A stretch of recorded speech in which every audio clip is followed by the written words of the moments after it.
मैं भारत को भारतीयता की मान्यता के आधार पर फिर से खड़ा करना चाहता हूं, उस काम में लगा हूं। हमारे घरों में साबुन आता है, Lux, Lifebuoy, Liril, Rexona, Pears, Camay, Palmolive, Johnson and Johnson वगैरह वगैरह। ये सब साबुन क्यों खरीदते हैं? एक बार मैंने एक भाई से पूछा कि लक्स से क्यों नहाते हो? कहने लगा माधुरी दीक्षित कहती। एक दूसरे से पूछा कि तुम क्यों लगाते हो? कि हेमा मालिनी कहती। तो कभी माधुरी दीक्षित और हेमा मालिनी कुएं में गिरेंगे तो हम भी गिरेंगे। ये बेवकूफी मत करिए। और मैं शायद आपको मालूम नहीं है कि माधुरी दीक्षित या हेमा मालिनी या कोई भी फिल्मी हीरोइन लक्स से नहीं नहाती, साबुन से नहीं नहाती। तो आप पूछेंगे मुझको कैसे मालूम?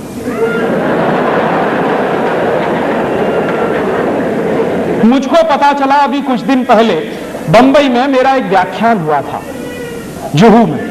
और जुहू वो जगह है जहां हिंदुस्तान के ये फिल्मी हीरो हीरोइन ज्यादा रहते हैं। व्याख्यान कैसे हुआ? एक कोई फिल्मी हीरो है, उनका नाम है धर्मेंद्र। उन्होंने मेरे व्याख्यान के कैसेट सुने। मेरे व्याख्यान के कुछ 10 कैसेट निकले हैं, तो उन्होंने सुने और उन्होंने तुरंत फोन किया कि मैं राजीव दीक्षित से बात करना चाहता हूं। मैंने कहा मैं बोल रहा हूं।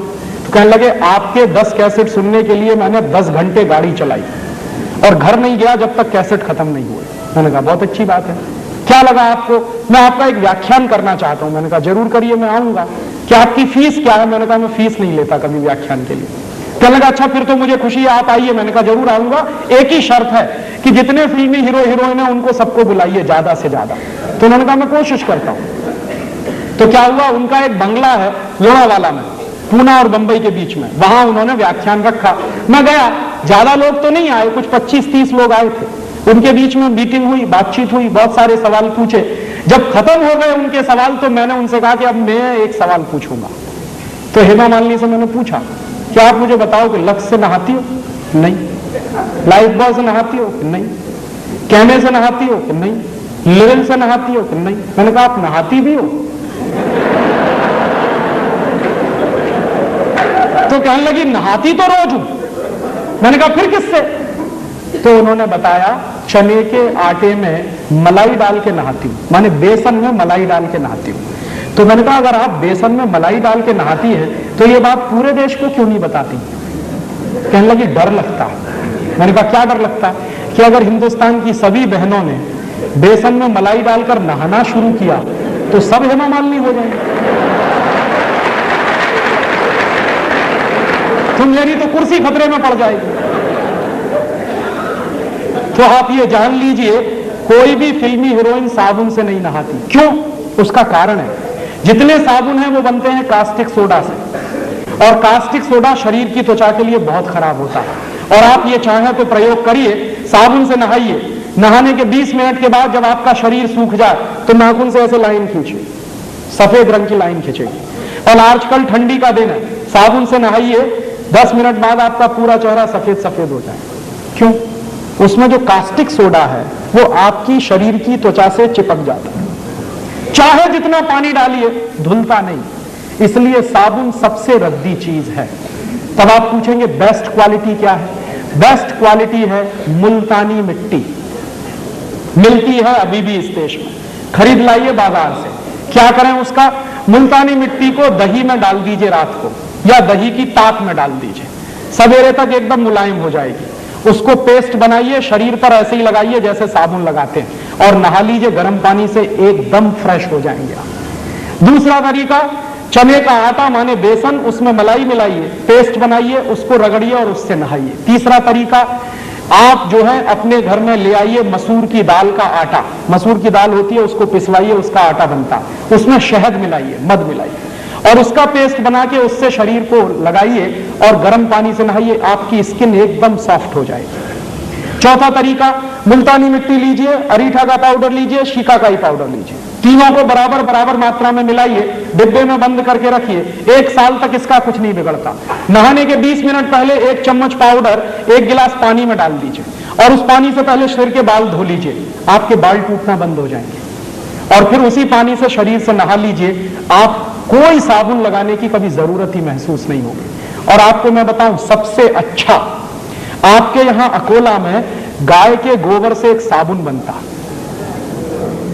और गाय के गोबर से जो साबुन बनता है, पिछली बार मैं आया था यहां से खरीद के ले गया था और मैंने मेरे सब दोस्तों को बांटा, मैं भी नहाता हूं। मैं आपको सच बताऊं कि उस साबुन से नहाने के 10 मिनट के बाद शरीर में से खुशबू निकलती। फिर एक दिन मैंने पुराने कुछ ग्रंथ खोजे तो मुझे पता चला कि हिंदुस्तान में जब यज्ञ किया जाता था तो किसी भी राजा को यज्ञ करने से पहले गोबर से स्नान करना जरूरी होता था। भगवान राम ने भी यही किया था।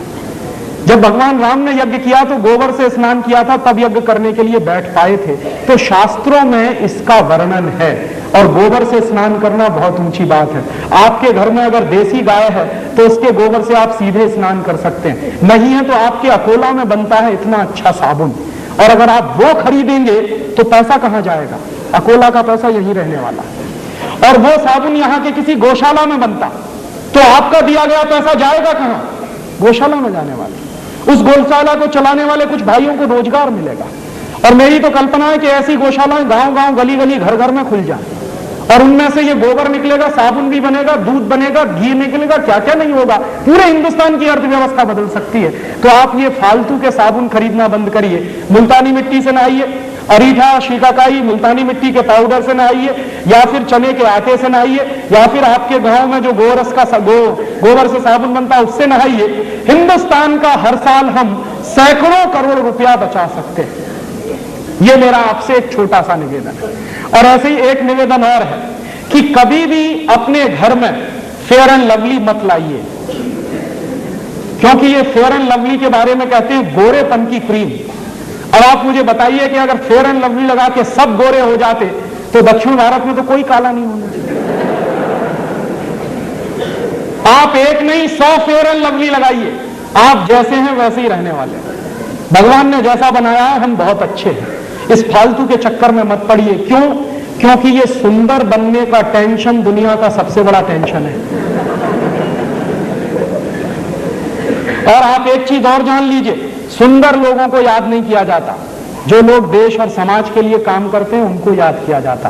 और भारत में तो शरीर की सुंदरता नहीं, आत्मा की सुंदरता देखी जाती है। यह शरीर आज है, कल नहीं रहेगा। सबको जाना है, सबको बूढ़ा होना है। आज आप सुंदर हैं, कल नहीं रहने वाले हैं। शरीर के चक्कर में फंस गए तो जीवन बेकार हो जाएगा। भारत का अध्यात्म यही कहता है। इसलिए आत्मा को सुंदर बनाइए, अच्छे काम करिए, आप खुद ब खुद सुंदर होते चले जाएंगे। तो सुंदर बनने के लिए कॉस्मेटिक्स की जरूरत नहीं है, सुंदरता तो कर्म से आती है। इसलिए घर में ये कॉस्मेटिक्स लाना बंद करिए, हजारों करोड़ रुपया बचे। दोस्तों, सबसे पहले तो चैनल सब्सक्राइब करें, फिर लाइक, कमेंट और शेयर करें। और हाँ, हमारा एंड्रॉयड ऐप डाउनलोड करना ना भूलें।